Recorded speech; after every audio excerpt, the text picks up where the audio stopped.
cheating, whether it's on your spouse, on a test, not good, and doing such a thing brings great consequence. Just look at the Houston Astros after they got caught. Their players, oh, nobody got suspended, they got immunity, nothing happened to them. Okay, well, it's still bad though. Now, the type of cheating Houston did, the simple act of stealing signs, was something teams have been doing for years. It's the extent they went to steal those signs, which is what was the big deal, using outside tech that's just plain illegal. And what the Astros did is only made people throughout the league more paranoid. We've seen it happen this year between the Blue Jays and Mariners when Blue Jays pitcher Jose Barrios caught Cal Raleigh relaying signs to home plate from second base, and Barrios was heated after the inning ended. He went right up to Raleigh and told him to knock it off. He was like, "I don't like that, please stop." And it looks like we have a similar situation that just went down in Boston, but at a much more random time between much more random of a duo. Barrios and Raleigh during a game, like, see, that makes sense. Two players during a game. What about between a pitcher and the other team's first base coach hours before the game? This actually happened at Fenway, but during a game last year, and for a completely different reason.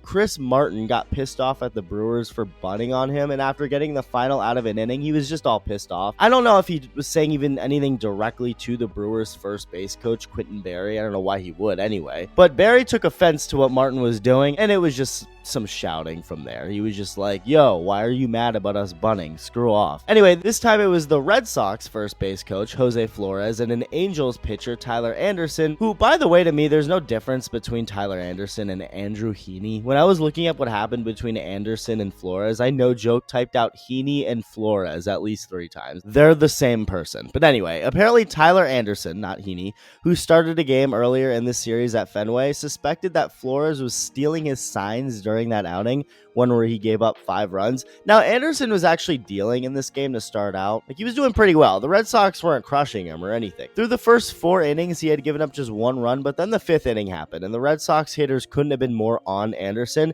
So it would make sense that maybe as the game went on, Flores was catching on to some signs and tendencies by Anderson and was relaying them to the Red Sox hitters, hence why it exploded in the 5th and knocked him out of the game, which is all, by the way, 100% legal to do. You can steal signs as long as you want, as long as it's natural and without any outside tech or help. So the lesson here is that, cheating, sometimes it's okay to do. Hell yeah, it's great to cheat. Except, no, wait, no.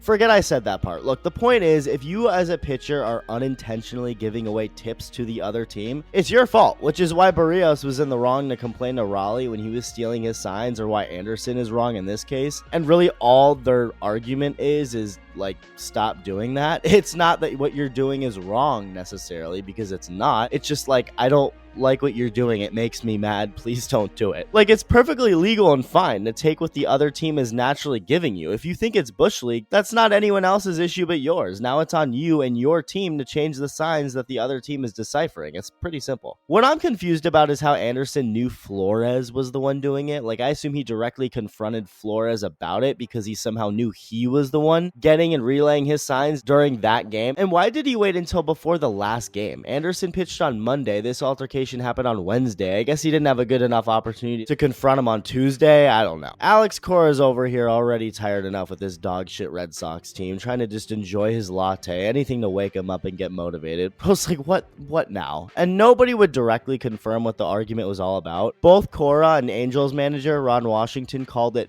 baseball talk.